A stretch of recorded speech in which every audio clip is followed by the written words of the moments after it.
Hello, ladies and gentlemen. My name is Nicholas Ellis, and today is going to be the first episode of a brand new series that I am going to be doing for my YouTube channel, and I'm going to be calling it First Impressions and Discussion. It is going to be an attempted spiritual successor to the Reaction and Review YouTube series that was done by now unfortunately deceased YouTuber Emer Prevost. Um, and I'm going to attempt to capture the essence and the spirit of what that series was and try to keep it going. I, of course, do not claim to be nearly as much of an expert in the realm of film and comics and whatnot as Emmer was, and I probably won't be able to be nearly as detailed and concise as he was. But I'm gonna do my best because he was an inspiration to me, and I want to try to at least keep the spirit of what he was doing alive. If I can't do as good a job as he did, um, at least I can keep the torch lit. I see it as maybe something like that. So today, I'm going to be watching a film. Well, I suppose before I get into that, I should explain what the series will be for those who have never seen this before, this type of video before. So essentially what I'm going to be doing is I'm going to be watching a film that I have never seen before. I'm going to be going into it completely blind. It's a movie that I've wanted to watch for quite some time, never got around to it. I'm finally going to get around to doing it today. The movie that I'm going to be watching is called Tetsuo the Iron Man. And it's a movie that I know is very popular and very well known and well liked. It's considered a shining example of like the body horror genre and what makes a really good body horror film. And those are the kind of films that I really enjoy. I've always been a big fan of the horror genre, even though the horror genre incidentally has usually the most garbage, uh, strewn across it. There's a lot of gold to be found there. A lot of gold amongst the dirt, I suppose you could say. Um, Yeah, I'm going to be watching Tetsuo the Iron Man. So what I'm going to do is I'm going to watch it on camera live, and for obvious reasons I can't, show it. Number one, because the film is pretty graphic. There's a lot of shit in there that I can't put on YouTube, and at the same time, copyright might also bite me in the ass. Like, I don't care about getting demonetized. Like that does not worry me in the slightest. I do not give a flying fart about being demonetized because I'm not doing this for money. But depending on what I show, YouTube might actually like strike my channel or take the video down. So that's what I do care about that. Obviously, I want to avoid that. But that being said, I have the movie up. I'm watching it. So the movie is in a 4:3 aspect ratio. It is not 16:9. And as such, I'm going to be looking over here at my secondary monitor, which is the uh, Sony Trinitron, my baby, and not this main monitor. So without further ado, let's man, I don't want to steal his intro. I really don't want to steal his intro, but I don't know what else to say. So I guess let's just watch the fucking movie, huh? Let's see how it is. This is Tetsuo the Iron Man. One thing that this actually reminds me of, this set that I'm seeing in the beginning of the movie is like some sort of industrial complex, and there's like a bunch of scrap metal and wires and shit everywhere inside the complex. It reminds me of a music video filmed by commissioned by the band Cattle Decapitation for their song Kingdom of Tyrants. And if you ever want to see a really good heavy metal music video, look up Kingdom of Tyrants. And this intro sequence, which shows, this guy's complex, and it's got, the really neat music in the background with the neat percussions. It just shows all the wires and metal and shit all over the place. Reminds me of Kingdom of Tyrants. Not really, I guess, a quality, nothing that has to do with the movie itself, but I just figured it would be interesting to note. Well, we're about 3 minutes into the movie, and we already have somebody who is mutilating themselves. That's pretty cool.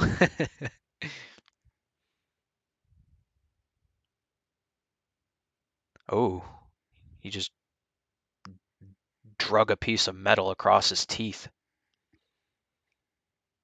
And now he is sticking that piece of metal into his leg. Pretty gross.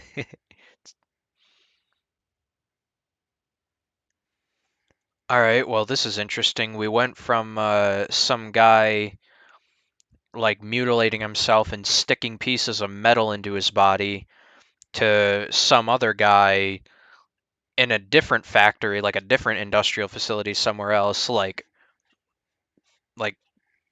dancing to, doing the robot and shit to and jumping around. And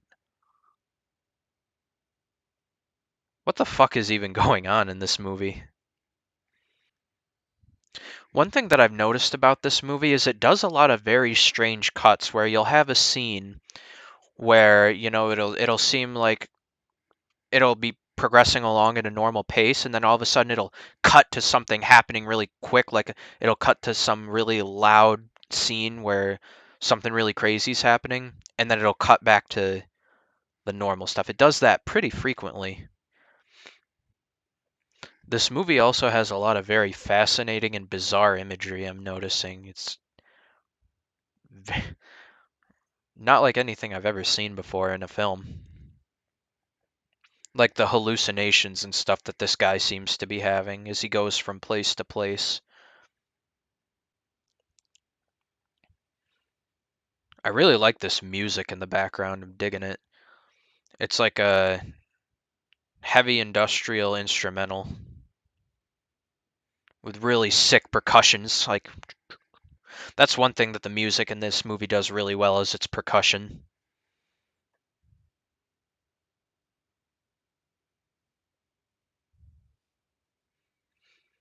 That chase sequence in that subway system or in that subway area, that was fucking awesome. That was really, really cool. Again, this movie has really bizarre and interesting imagery, which I find absolutely fascinating. I'm getting the feeling that this movie is like a long interconnected chain of like dream sequences because that's just fucking bizarre. But I'm getting the feeling that this movie is just a long interconnected string of like dream sequences, and he just got fucked in the ass by a long pipe coming from I I don't even know, man.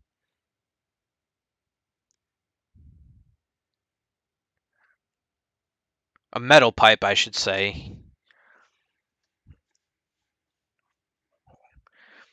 Like the movie will have it where it's set up like a dream sequence where the guy goes through something and then he wakes up, and then when he wakes up he immediately has some other crazy shit happen to him, and then he'll wake up and then something else. It just keeps, it's like again and again and again, and then progressively as he wakes up, the changes that happen to his body are more and more progressive as each sequence starts.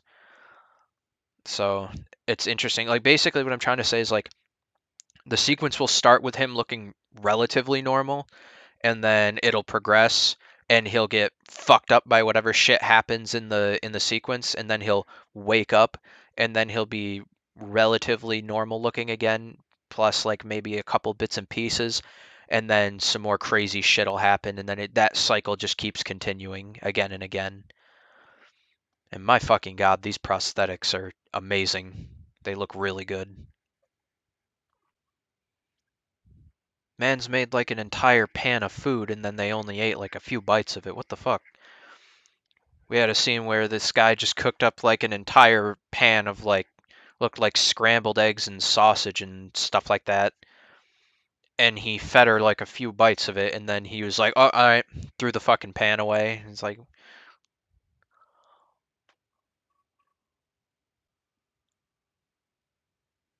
ah, his dick turned into a drill, a very large drill. Has nobody in this movie just thought about taking this guy to a hospital? I mean, really. They are understandably devastated by the effect that this shit is having on his body, but They haven't thought to go to a hospital yet, and I find that rather strange. I mean, that is pretty accurate to reality. Generally, when I stab somebody in the throat, the first thing that I think of is, damn, I want to make out with them now. So, I mean, at least it's pretty accurate in that sense. They got that down. And, and she's riding the drill dick. Whew. That's, again, I just have to compliment the sets. I mean, the industrial facilities absolutely just filled to the brim with metal, wires, machines, and this all this like dilapidated shit looks really, really, really cool. They did an awesome job. And oh, now we finally get a little bit of more context as to who this dude in the bathtub is, surrounded by all the, well, getting into spoiler territory. Oh, okay. His tongue is apparently also now a large pipe. Or maybe it's just something that comes out of his throat. But either way, it was really gross. It kind of reminds me of a like a xenomorph, the way they have the inner mouth things. It was like that, except somehow creepier and more gross. Very interesting plot point has developed, which I'm not going to talk about because that would be a spoiler, but it does draw a lot of things into context that have been happening in this movie, which I like. I like the fact that it starts out, you have no idea what the fuck is going on. Like I said, it almost just seems like a interconnected set of like dream sequences, but um, they do bring it together. They do, and that's pretty cool. The stop motion in this movie is fucking awesome. It's very like it's not the thing is it's not smooth fluid stop motion. It's intentionally really jerky, creepy stop motion. Like if you've ever seen Crooked Rot by David Firth, stop motion in this movie is a lot like that when it's used, and it's wow. And another thing too is the makeup and prosthetics. I do have a lot to say about this movie when it's over. I do look forward to the review, or I can't call it that, the discussion segment. Again, I'm not trying to plagiarize the homie.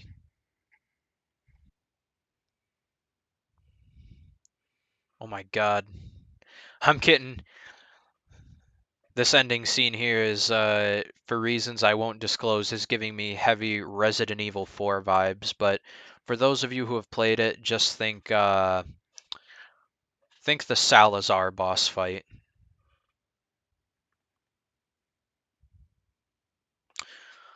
Okay, credits. Come on, camera, don't do this. Focus. All right, credits. Let me shut the movie off. All right, as soon as my camera decides that it wants to go ahead and focus, there we go. I will go ahead and begin discussing the movie. So, Tetsuo the Iron Man.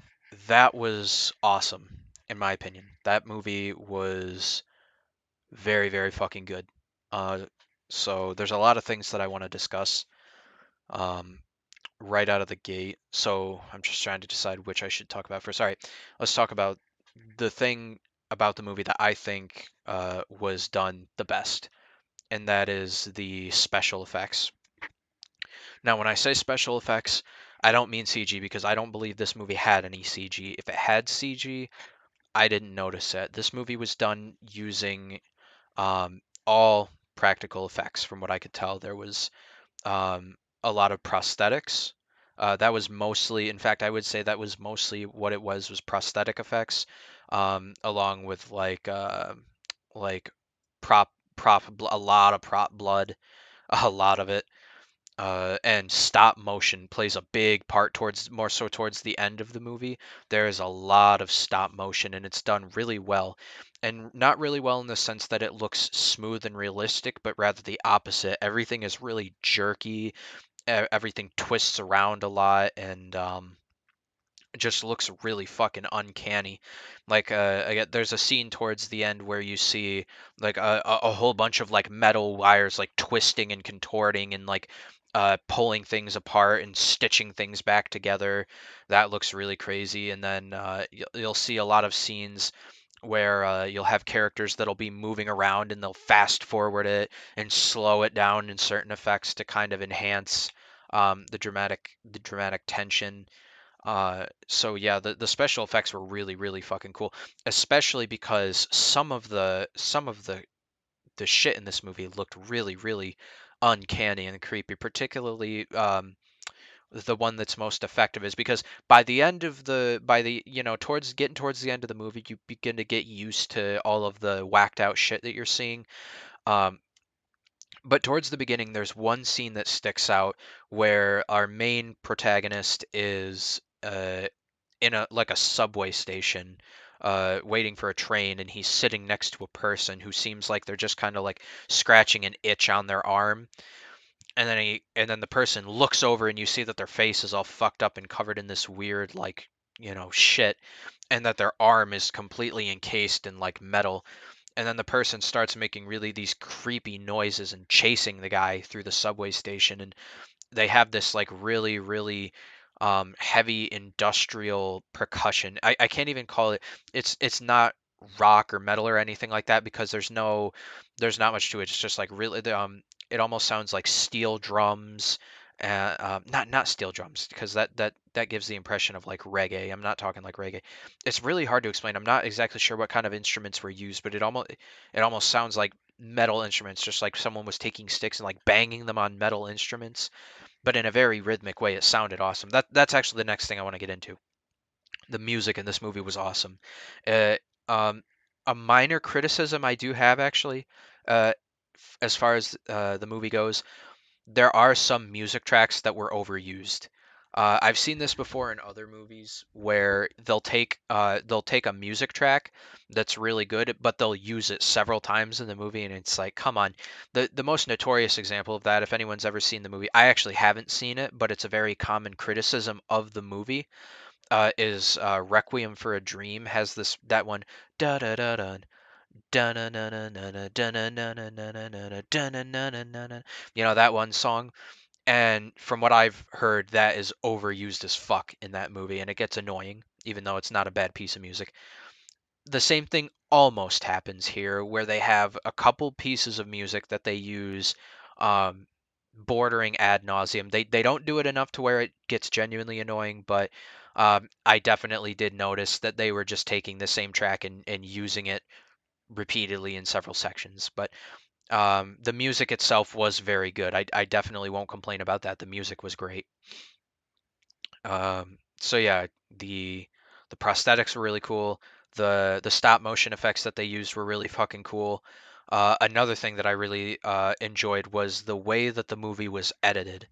Now that's generally something that you wouldn't hear anybody talk about um, in a movie review is how a movie was stylistically edited, but in this particular case, it needs to be mentioned, and I touched on it a couple times while I was watching the movie, but there are a lot of times where you will have a scene and you'll be seeing shit happen during it, and all of a sudden the film just will cut to some really weird, zany, crazy shit for like a few seconds and then cut, back to a different scene where something else starts happening. Now, this changes about like halfway through the film. So the first half of the film you have a very very very disconnected series of events, and I mean very.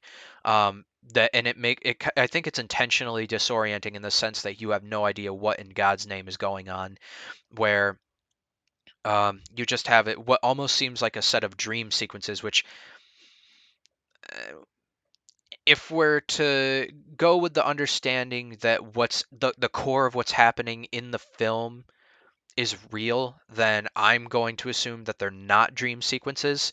Um, but what we have here is just a series of events that is very strange and seemingly disconnected. But Again, it works in a very interesting way to kind of disorient the viewer, but then halfway through the movie, something happens that draws a lot of what's going on into context. Again, I'm not going to spoil that. And then, for like the second half of the movie, it's like, okay. And then it remains a lot more consistent where it's following our protagonist, who just has like all of this, basically, who has almost like this illness, we'll call it, where metal from just various places just starts attaching itself to his body. And again, that goes back to the prosthetics and makeup effects. Looks so fucking good. It really looks awesome, especially in the earlier portions of the film where the guy is just starting to have the shit. It's so gross because in the latter half of the film you can actually tell that it's a suit that he's wearing. Like, it's pretty plain to tell that what he's wearing is basically they made like a costume for him to wear that has all of the shit actually attached to it. But prior to that, when it's just like pieces of it stuck to his arm or stuck to his face, you can see that it just looks really gross. It looks really uncanny and really really creepy, and it's done so well. I really enjoy it.